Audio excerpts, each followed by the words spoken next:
to introduce Ms. Leoni Boyle, who is a research associate at the Oxford University Wellbeing Research Center. She's also part of the production team of the World Happiness Report. More on that in a moment. Hi, everyone. Me again. Apologies. So I'm going to be talking to you for this segment about the World Happiness Report, for which I am a production assistant.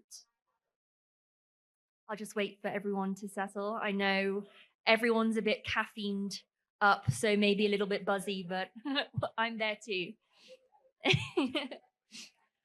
Okay, so I'd like to tell you a little bit about what the World Happiness Report is.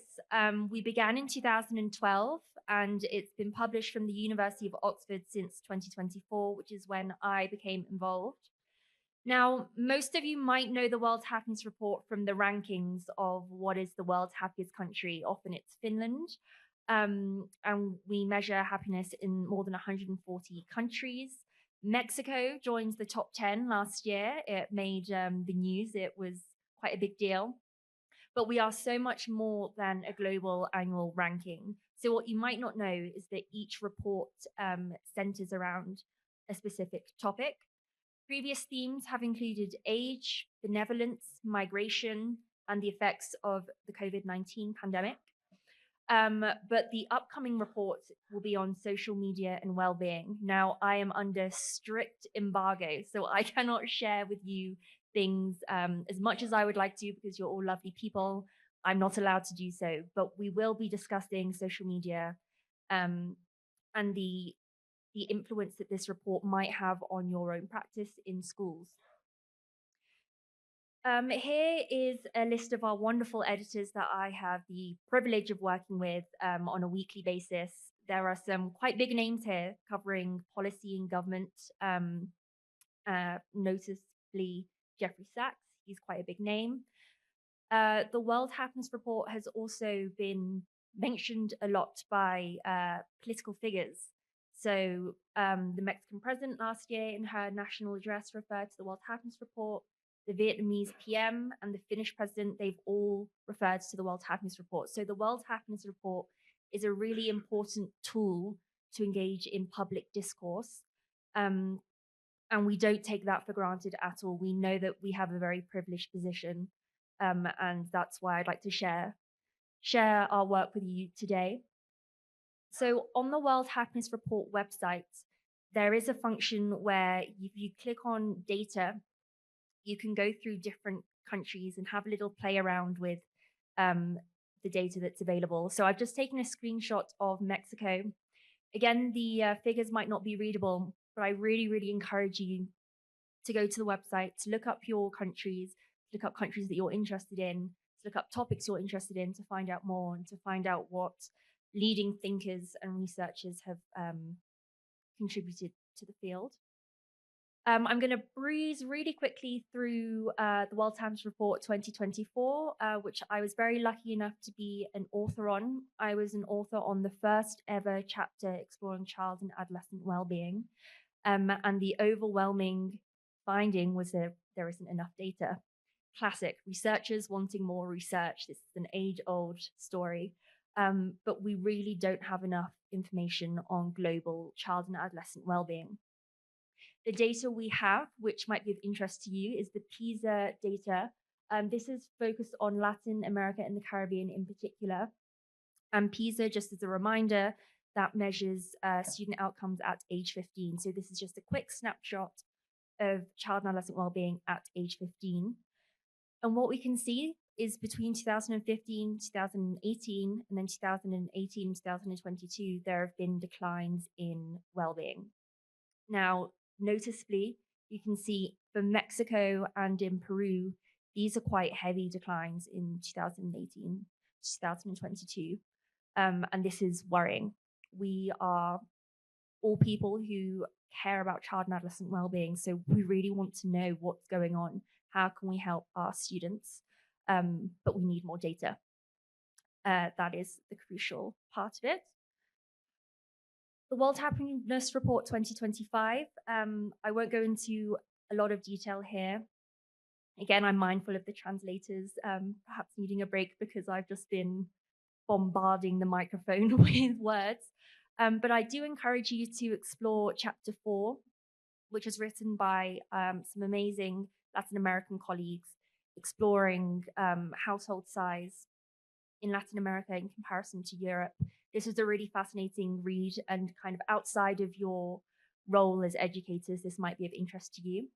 But there were also plenty of findings in the 2025 report which have a direct influence on your role as educators and school leaders. So what we found is that social relationships are incredibly important to well-being, and it's so important that we harness these relationships and we make sure that they're well-being building rather than detrimental to well-being. If you think about schools, think about the different nature of relationships that happen between students, between teachers and students, support staff. I think back to when I was at school, and every day I'd walk past the lobby and I'd say hi to the receptionist. These are all relationships that you're engaging with every day. And there's such a matrix of relationships that are happening in a school day in, day out, that we really need to make sure that this sense of belonging and this sense of positive relationship building is something that we all carry through in our work. Another key finding from the 2025 World Happiness Report is that people are nicer than you think. Now, this was tested in a really neat study design called the Wallet Drop study. And around the world, people were asked, how likely do you think that a dropped wallet would be returned? And most people thought it's pretty low. People are going to be taking that wallet and be running and buying something. But what they found was that in reality, in the majority of cases, those wallets were returned. And so I think this is a really beautiful message, actually, that we can talk to about students, to our students and to our teachers, that the world is a nicer place than you might think. And that sense of optimism is something I think we all value and something that we all want to work towards. And then the last key finding that I'd like to share is on sharing meals. So one of the chapters in the 2025 report explored how sharing meals increases well-being. And this is important across multiple levels at school. Students having meals with each other during lunchtime, sharing snacks during break time. It's really important that we encourage students to form communities, to form groups, to eat together. But also teachers. I know I just did a talk on teacher well-being, so my mind is there already. But in the staff room, in the cafeteria, teachers sitting together, discussing the day, discussing life outside of work, but engaging in these conversations around a meal, that really fosters community building. And so that's something that I would like you to reflect on in your own practice.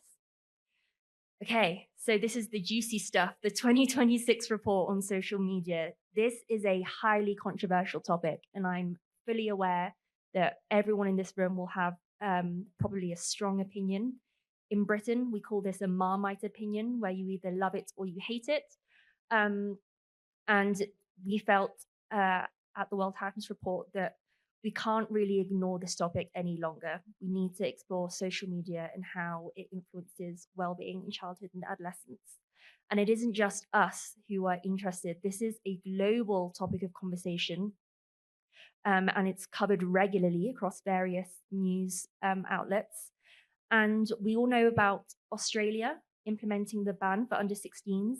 But what you might not know is that there are other nations who are currently discussing possibly implementing a ban, including Brazil, Denmark, Indonesia, New Zealand, and Singapore. So these are topics that are highly, highly topical. I can share the chapters. This is all publicly available information that has been shared on our LinkedIn. And you might recognize some key names. For example, Jonathan Haidt, who is the author of The Anxious Generation. We are very lucky that he came aboard on the World Happiness Report this year.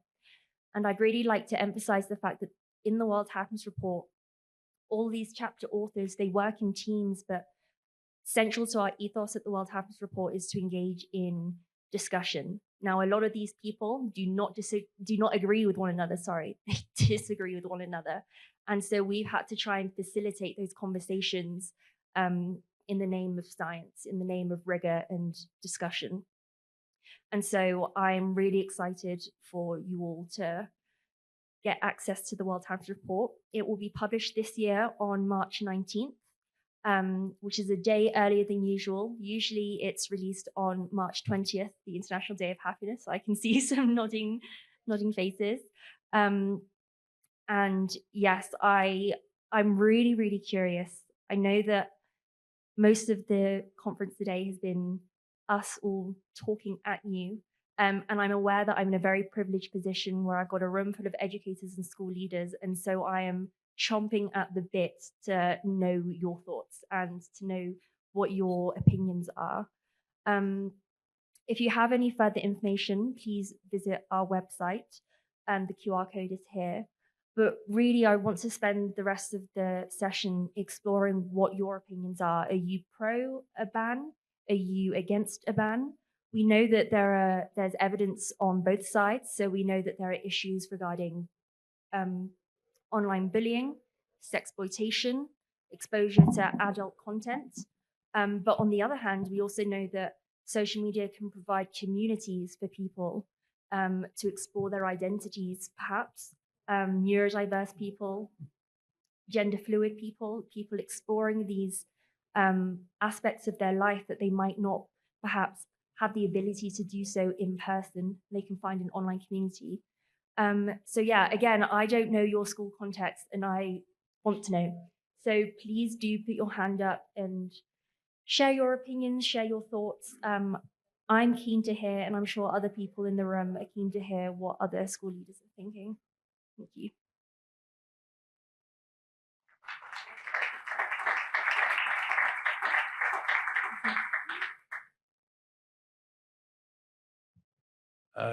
Gavin Judd from Humanitary. I would say at an institutional level for us, we would definitely be against nanny state, bans, government decrees on what we can and can't do.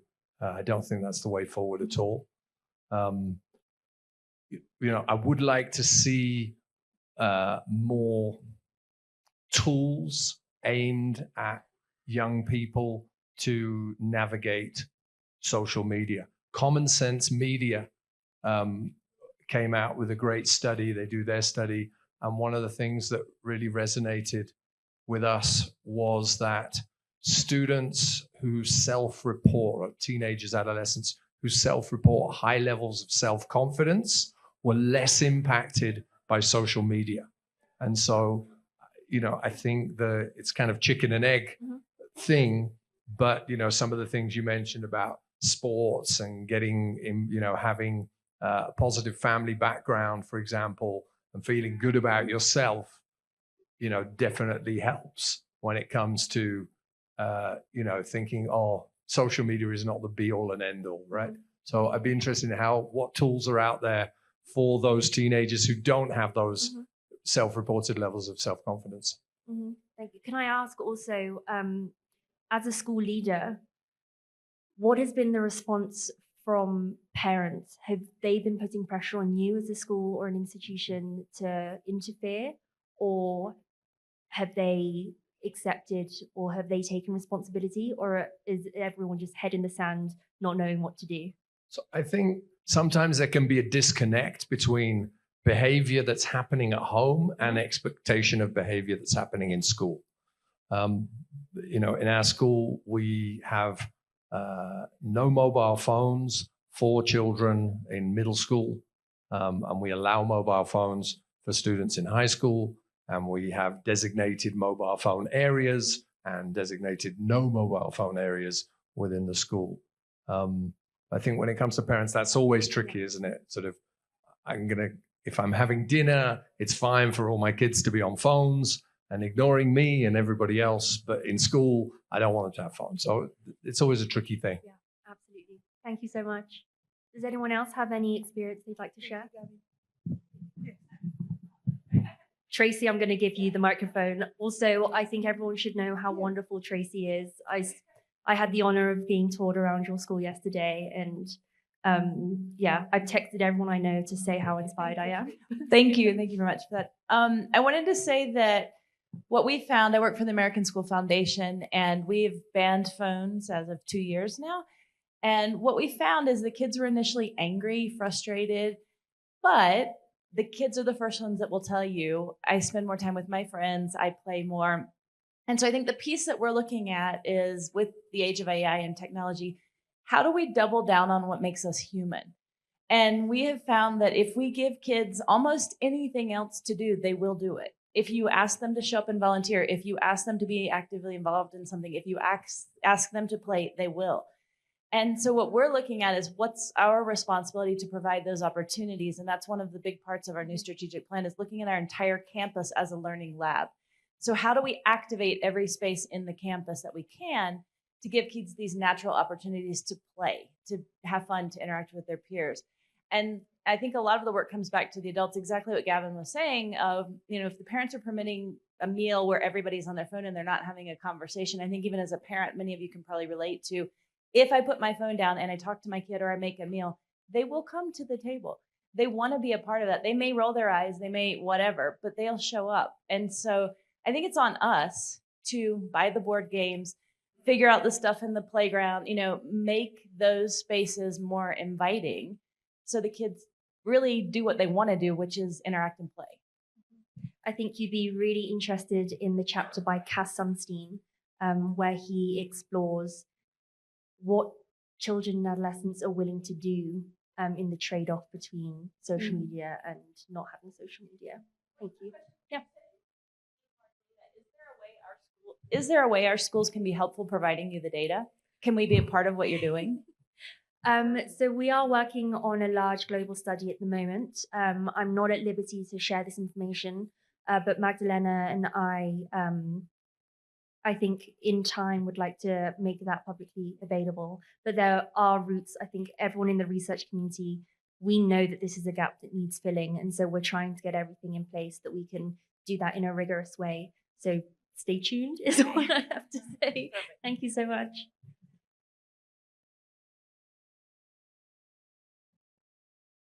I have a quick question, and I know that I've had conversations with people that point out, if a ban were to happen, how does that effectively happen? Like, what prevents a kid from, under 16, taking a phone, logging in, pretending they're a different age? I mean, how easy is that to control? Yeah, so again, that's a question that I myself would love an answer to as well. I think we're all waiting with our breaths held for information to come out of Australia and to see what comes from that experiment and from their ban. But as you said, yeah, I mean, for example, looking at the Epstein files, to look up names, it just says, are you over 18? You just click yes, no checks, no nothing. Same with Facebook. I'm 26, so I'm very much of the generation that grew up with social media. I remember being in year 7, which in the UK is 11, and all of my friends are on Facebook. And I was like, but you're not 13. That's the limit. And they were like, don't care. You just click it. No one checks. So yeah, it's a highly topical element to the discussion around bans. Is how is that actually going to be implemented? But yeah, I would love to have an answer, but I do not.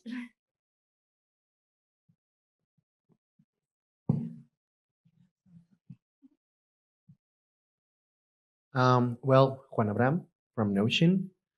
I think, and I remember this from Walter's Benjamin Flaneur, this window shopping.